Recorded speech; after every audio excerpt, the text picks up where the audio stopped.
He claimed that he'd been a slave for Sean Diddy Combs and Cassie Ventura. I had sex with Cassie and Sean. Basically, he would marry me and tell me what to do. So at the time, Oddi's story seemed too far-fetched to believe, but not anymore. I was like a slave. In May of 2018, a man named Jonathan Oddi made headlines after he opened fire at Donald Trump's Miami golf resort. Police quickly shot and arrested him, and later reported that Oddi was in the middle of a bipolar episode. But what really caught attention happened later, during his interrogation by Florida authorities. In a recorded video of that interrogation, Jonathan Oddi made a stunning claim. He said he had been a slave for none other than Sean Diddy Combs and Diddy's then-girlfriend singer Cassie Ventura. In his own words, Oddi said, "I had sex with Cassie Ventura, and basically Sean, he would and tell me what to do to Cassie. I had like 15 encounters and I heard lots of business. I was like a slave. For them, that's what I was." Oddi went on to claim that he and Diddy reached a settlement, and as part of it, he turned over a video recording of those encounters. He said, "My settlement put me in a box. Basically, I couldn't talk because I was going to be sued. They kept following me." At the time, in 2018, authorities dismissed most of Oddi's claims. His story seemed far-fetched, just wild ramblings from someone in a mental health crisis. But fast forward to now, and suddenly, Oddi's allegations are sounding eerily similar to the disturbing claims Cassie Ventura herself brought up in court.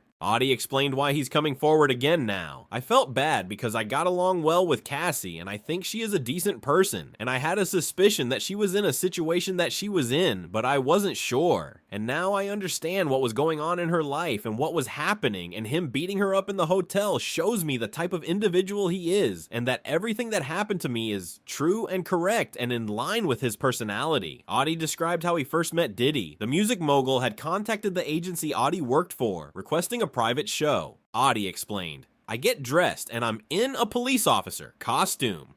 I strip down and then, they offer me some more money to do extra stuff." That extra stuff, as he described, involved candles, dim lighting, and a deeply uncomfortable scene. He claimed Diddy would sit in a corner on the sofa, watching, masturbating, and he'd tell her, give her instructions on what to do to me. Perform oral sex, rub baby oil, and he'd tell me to rub baby oil on her, perform oral sex, and have sex.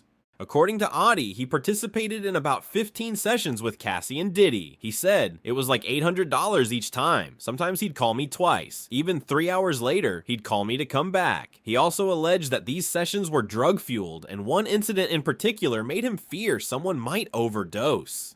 "After she passed out," Oddi said, "I decided to record that in the event anything was happened, like if she died or anybody died, it would be on camera, on video what happened. I wasn't responsible for any of that."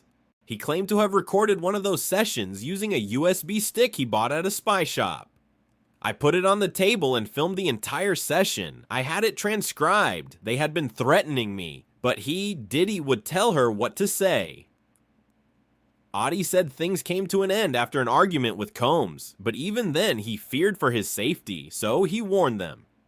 "When I left, I knew that they were paranoid, so I wanted to guarantee my safety, so I said I'd text them. I said if anything happens to me, I have evidence of being with you." Oddi claimed that to keep the recording from ever surfacing, Combs agreed to a $5 million settlement. This reportedly happened in 2014. While the Daily Mail published what appears to be a signature page from the alleged agreement signed by both Combs and Oddi, they have not been able to confirm its authenticity, nor has anyone verified the existence of the video. However, the Daily Mail did note that the timeline of the supposed settlement aligned with Oddi suddenly purchasing a significant amount of real estate in Florida.